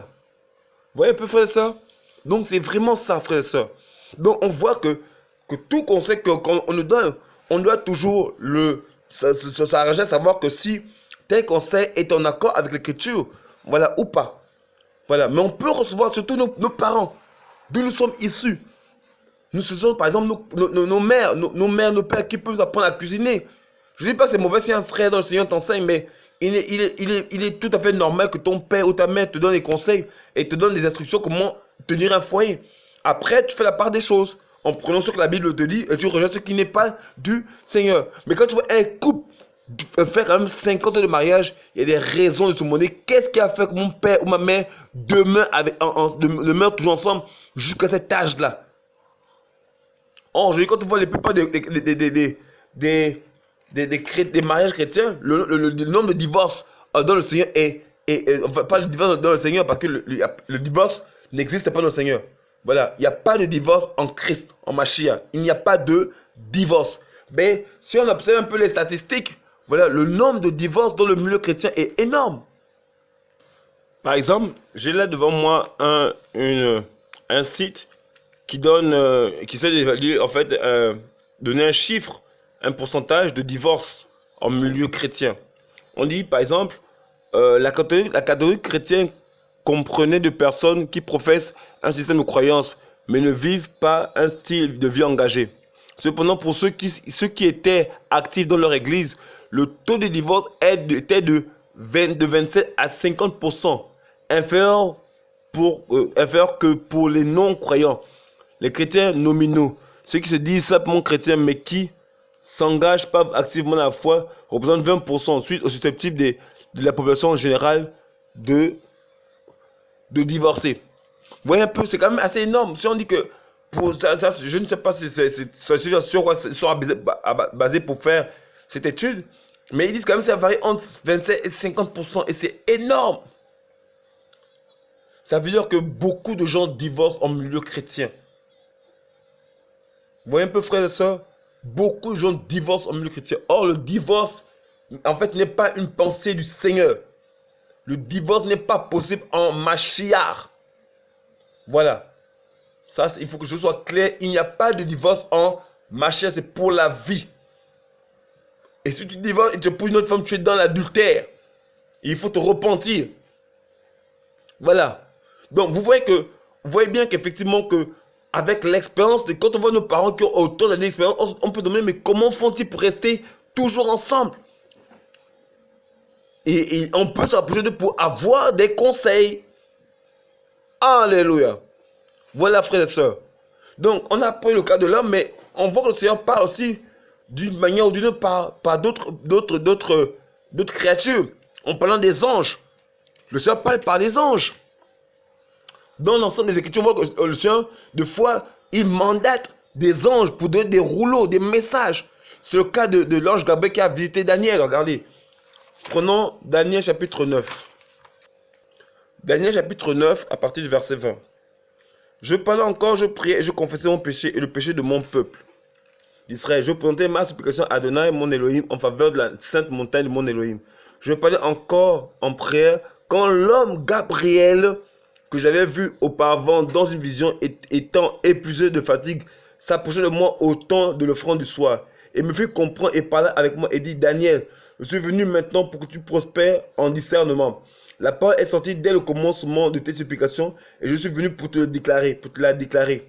Car tu es précieux. Sois attentif à la parole, comprends la vision.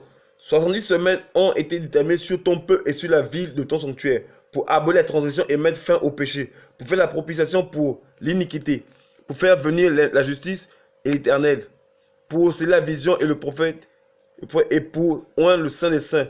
Tu sauras que tu comprendras que depuis la sortie de la parole, pour restaurer et rebâtir Yerushalayim jusqu'au Mashiach, le chef, il y a 7 semaines et 62 semaines. Et les plaies et les brèches sont rebâties, mais en des temps d'angoisse. Après 62 semaines, le Mashiach sera retranché et n'aura rien. Le peuple du chef qui viendra détruire la ville et le sanctuaire, et sa fin arrivera comme par une inondation. Il est déterminé que la dévastation durera jusqu'à la fin de la guerre.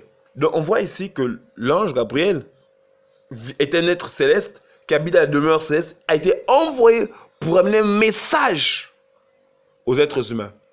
Donc on voit que le Seigneur peut aussi parler aux êtres humains par des anges. Mais seulement, frères et sœurs, tout le monde n'aura pas cette grâce. Ah oui, il faut que tout le monde réalise, tout le monde n'aura pas cette grâce de recevoir des rouleaux clairs de la part des anges. Voilà, on peut prendre quand même un passage dans Luc.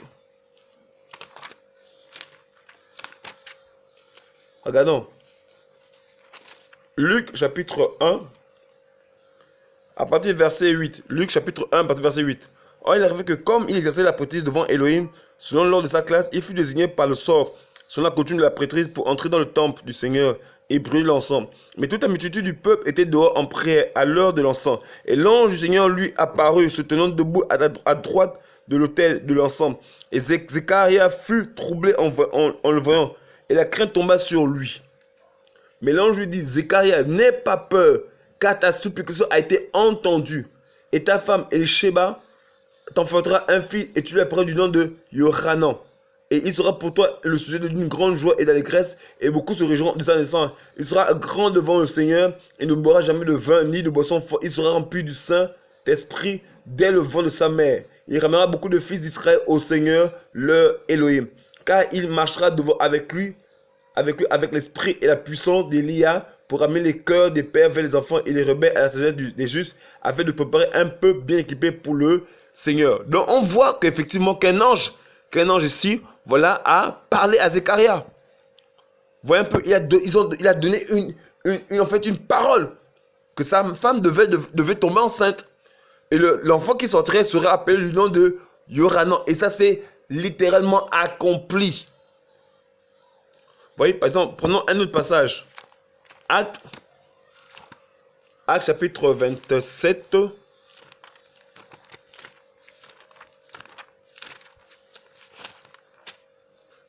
Acte chapitre 27, à partir du verset 21. Et comme on avait été longtemps sans manger, Paul se tenant alors debout au milieu d'eux et dit: ô homme, il fallait vraiment m'écouter et ne pas partir de Crète, afin d'éviter de ce dommage infligé par la violence de cette tempête et cette perte. Verset 21. Et comme on avait été longtemps sans manger, Paul se tenant alors debout au milieu d'eux et dit plutôt: ô homme, il fallait vraiment m'écouter et ne pas partir de Crète afin d'éviter ce dommage infligé par la violence de cette tempête et cette perte.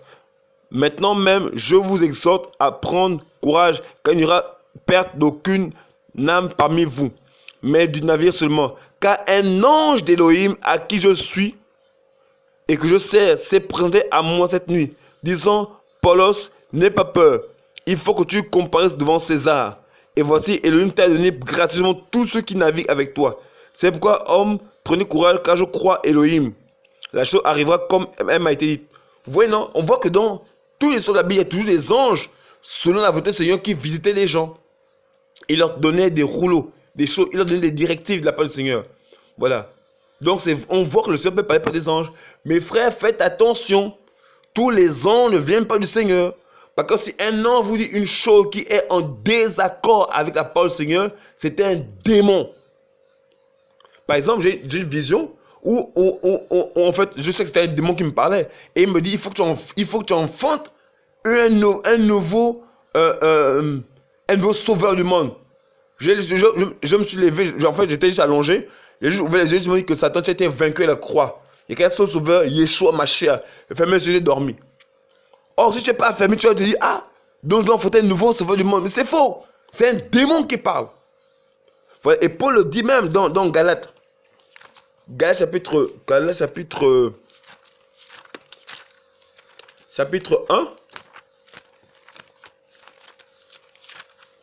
chapitre 1.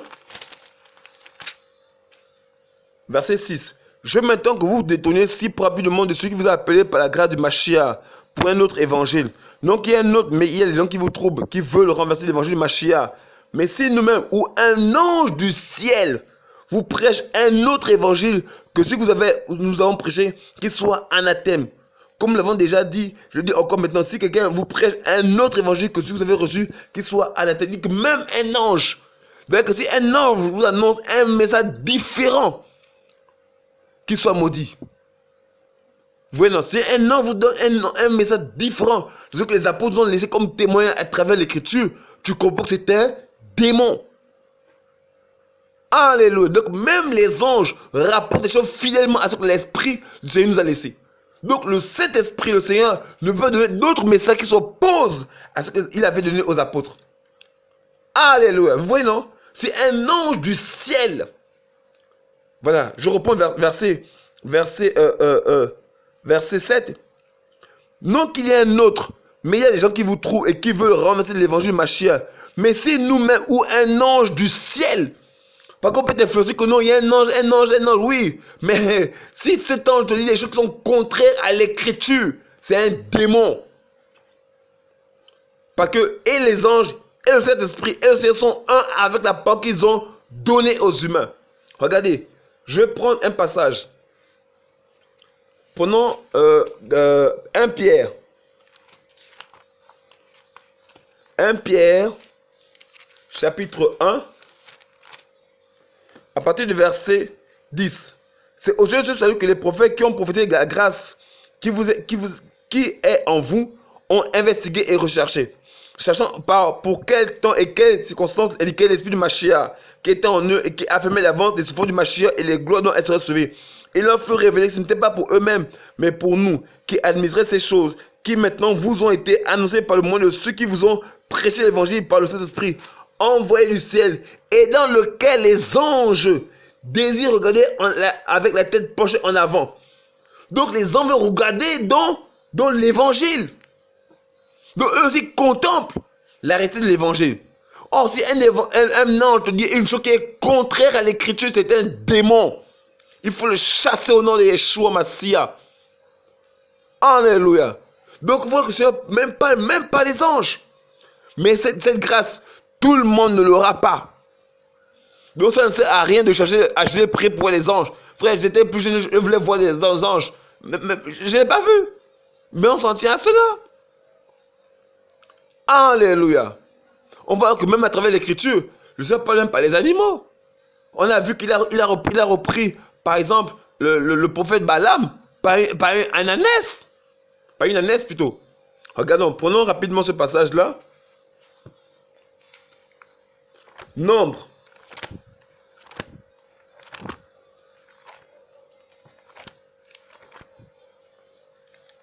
Vous pourrez lire Nombre chapitre 22. Voilà, en fait depuis le début. On va prendre directement à partir du verset 17. Car je t'honorerai. Je t'honorerai beaucoup et je ferai que tout ce que tu me diras. S'il te plaît, viens, maudis-moi ce peuple. Balaam dit et dit aux serviteurs de Balak, quand Balak me donnerait sa maison pleine d'or et d'argent, je pourrais transgresser l'ordre de Adonai mon Elohim pour faire une chose petite ou grande. Maintenant, s'il vous plaît, vous aussi restez ici cette nuit pour que je sache ce que Adonai me dira encore. Adonai vint la nuit à Balaam et lui dit, puisque ces hommes sont venus t'appeler, lève-toi et va avec eux. Seulement pas que je te dirai, tu l'exécuteras. Ainsi Balaam se leva et le matin, sella son ânesse et partit avec les chefs de Moab. Mais la colère d'Élim s'enflamma parce qu'il était parti. L'ange d'Adonai se tint debout sur le chemin pour s'opposer à lui. Il était monté sur son ânesse et ses deux serviteurs étaient avec lui. L'ânesse vit l'ange d'Adonai qui se tenait sur le chemin, son épée venue dans la main. Elle se détourna du chemin et alla dans les champs. Balaam frappa l'ânesse pour le ramener dans le chemin. L'ange d'Adonai se tenait debout dans un chemin creux entre les vignes avec un mur de ce côté-ci et un mur de ce côté-là. L'ânesse vit l'ange d'Adonai. Elle se serra contre le mur et se serra le pied de Balaam contre le mur. Balaam ne frappa de nouveau. L'ange d'Adonai passa plus loin et se tint debout dans un lieu étroit où il n'y avait pas de chemin pour se détourner à droite ou à la gauche. L'ânesse vit l'ange d'Adonai et s'abattit sur Balaam. La colère de Balaam se renferma et il frappa l'ânesse avec son bâton. Alors Adonai fit parler l'ânesse. Elle dit à Balaam, que t'ai-je fait pour que tu m'aies frappé trois fois? Balaam dit à l'ânesse, c'est parce que tu t'es moqué de moi. Si je t'avais une épée dans ma main, je te tuerais sur le champ. L'ânesse dit à Balaam, ne suis pas ton ânesse sur laquelle tu montes depuis que je suis avec toi jusqu'à aujourd'hui. Ai-je l'habitude d'agir ainsi envers toi? Il dit non. Alors Adonai ouvrit les yeux de Balaam et vit l'ange d'Adonai qui se tenait sur le chemin, qui avait dans sa main son épée tirée. Il s'inclina et se prosterna sur son visage. L'ange d'Adonai lui dit, pourquoi tu frappais ton ânesse déjà 3 fois? Voici moi-même, je suis sorti en Satan, car à mes yeux ce voyage est précipité. L'ânesse m'a vu et s'est détournée en face de moi ces 3 fois. Ces 3 pas. Si elle ne s'était pas détournée en face de moi, oui, je t'aurais maintenant tué toi-même, mais elle, je l'aurais laissé vivre. Vous voyez que le Seigneur a permis que l'ânesse ait le don de l'interprétation, qu'elle peut parler. C'est ce qu'il a voulu. C'est ce qu'il a voulu pour interpeller le prophète qui est dans sa folie. Voilà. Mais on voit que le Seigneur a pu parler par un animal pour interpeller son prophète, parce qu'il était devenu fou. Il ne comprenait plus rien. Vous voyez un peu. Je n'ai pas, et j'insiste et je dis encore, si vous entendez un animal parler qui est en contradiction avec l'évangile, ce n'est pas le Seigneur qui parle. C'est un démon qui parle. Parce que tout ce que le Seigneur dit, de quelque manière que ce soit, c'est toujours en accord avec l'évangile. Je ne suis pas dit qu'allez-y chercher à entendre la voix du Seigneur dans la bouche des animaux. Non. On vit la vie. Et vous voyez que Balaam, ne peut pas s'imaginer qu'un jour son ânesse lui aurait parlé. Mais c'est arrivé. Non, c'était pas prémédité, c'était pas voulu. Quand je vais reprendre quelqu'un dans sa folie, il peut même se servir d'un fou pour te ramener à la raison. Oui. Voilà, donc on ne sait pas, ce n'est pas une chose qui était prémédité, qui était voulu. Le Seigneur fait grâce à qui il veut, comme il le veut. Nous, on doit rester sur l'écriture. Vous voyez un peu, frères et sœurs? Voilà. Donc, c'est vraiment pour nous inviter à faire très, très attention. Parce qu'après, il y a des faux prophètes qui nous invitent à faire beaucoup de choses qui, après, nous détournent la voie du Seigneur. Voilà. Mais nous, on doit rester sur l'écriture en toutes choses. Alléluia. Voilà, frères et sœurs. Donc, vous voyez bien que tout ce qu'on peut... On a vu ensemble que le Seigneur parle par la nature. Il nous a donné des témoignages dans la nature qui sont des langages du Saint-Esprit. Il parle par les hommes par leurs témoignages. Il parle aussi par les anges. Il peut passer par des animaux. Voilà. Parce qu'on voit que le Seigneur a plusieurs moyens par qui il peut s'exprimer à ses enfants comme aux hommes. On voit même que le roi Nebuchadnezzar, roi de Babylone, était un impie. Mais il a reçu la vision concernant la fin des temps. C'est ce qui lui a parlé. On a vu que, par exemple, dans le pharaon avait reçu 2 songes qui annonçaient la famine en Égypte. Voilà. Mais c'était un païen. Mais c'était adressé à lui. Donc, le Seigneur parle à qui il veut, comme il le veut. Voilà. Le Seigneur il est le tous les êtres humains. Même si les êtres humains pensent que leur divinité, voilà, leur divinité, c'est le Baphomet, c'est Mami Wata, c'est Satan, c'est Nzambé Kana et autres. Voilà. Même si pour eux sont appelés divinité, il n'y a qu'une seule divinité qui règne dans les cieux, c'est Yeshua HaMashiach. Il est leur Elohim. Parce qu'il y a quelqu'un c'est Yeshua qui jugerait les vivants et les morts. Ben oui, frères et sœurs. Ils ne sont pas tous leur père. Parce que Yeshua est le père, ceux qui ont en eux le Fils. Et qui croient en lui, et c'est eux qui seront sauvés.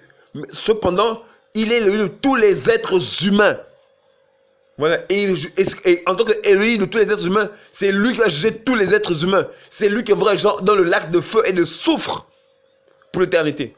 Parce qu'ils ont refusé de croire en leur Elohim, leur seul et vrai Elohim, Yeshua HaMashiach. Ils ont préféré adorer les statues de pierre, les esprits des eaux, des forêts et autres. Il n'y a qu'un seul Elohim qui règne sur toute la terre. C'est Yeshua HaMashiach. Alléluia. Jésus-Christ de Nazareth. Alléluia, frères et sœurs. Voilà. Donc on a vu ensemble un peu le différent. Là j'en ai c'était vraiment ce que je sais. Voilà, ce sont différents canaux par lesquels je peux parler pour parler à ses enfants.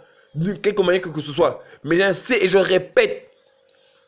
Tout ce que vous pouvez voir dans la nature ne doit jamais aller en désaccord avec l'ensemble des Écritures. Notamment la doctrine apostolique. Jamais. Que ce soit les hommes, que ce soit les anges et autres moyens. Tout ce qui doit venir en confirmation de ce que l'Écriture a dit. Et même là, ça veut dire que ça n'est pas devenu de manière régulière. De manière régulière plutôt. Au contraire, on doit toujours revenir à l'Écriture. Tout ce qu'on fait doit toujours nous pousser à aller adorer le seul vrai Elohim, Yeshua, et garder sa parole. Ensuite, tu commences à écouter plus la voix des anges, plus la voix des hommes, plus la voix des animaux. Voilà, ou bien la voix des faux prophètes, tu es sur la voie de l'égarement. Parce que tout ce que l'on reçoit, d'une quelque manière que ce soit, de nous ramener à adorer le seul vrai Elohim, Yeshua, et garder sa parole jusqu'à la fin de notre vie. Alléluia. Je vais lire 3 passages pour finir. Prenons Acte 17, 11. Acte chapitre 17, verset 11. La Bible dit... Verset 11. Or, ceux-ci avaient l'esprit plus noble que ceux de Thessalonique. Ils reçurent la parole avec tout empressement, examinant tous les jours les Écritures, pour voir s'il en était bien ainsi. Vous voyez bien que les chrétiens qui étaient aberrés prenaient la peine de pouvoir examiner chaque jour les Écritures pour voir si ce que leur disait était exact. Vous voyez qu'ils se référaient à l'Écriture. Ils ne s'arrêtaient pas sur la voix une fois qu'ils entendaient un ange ou quelque autre personne. Ils s'appuyaient sur le témoignage biblique. Alléluia. 1 Corinthiens chapitre 4 verset 6.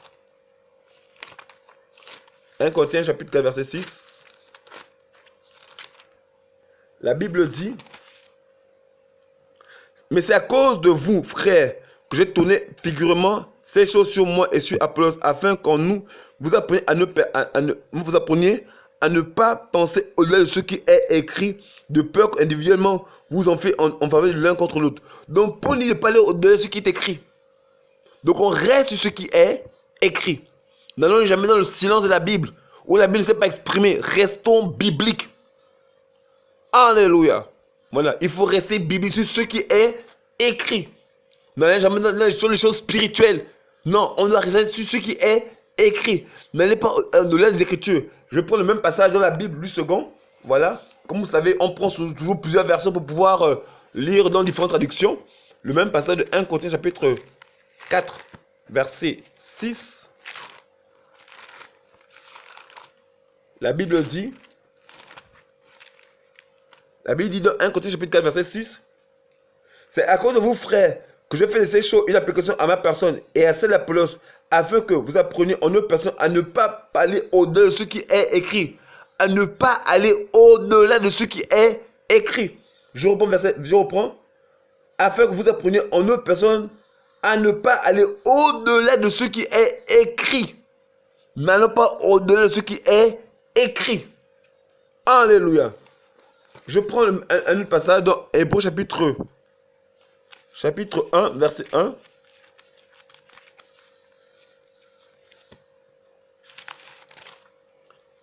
Hébreux chapitre 1.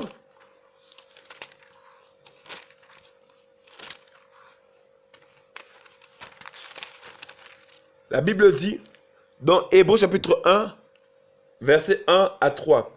Elohim ayant autrefois parlé à nos pères à plusieurs reprises et de plusieurs manières par les prophètes, nous a parlé en ces derniers jours par le Fils qu'il a établi héritier de toutes choses, par le moyen duquel il a aussi fait les âges, lequel étant la splendeur de sa gloire et l'empreinte de son être, et soutenant toutes choses par sa parole puissante, ayant fait par lui-même la purification de nos péchés, et c'est assis à la droite de la majesté divine dans les hauteurs. Donc la Bible dit ici que Elohim soutient toutes choses par sa parole puissante. C'est que tout ce qu'il dit est soutenu par la parole. Vous voyez un peu, frères et sœurs? Donc tout ce qu'on peut recevoir, la Bible doit le soutenir. Alléluia. Un des passages dans Apocalypse chapitre 22.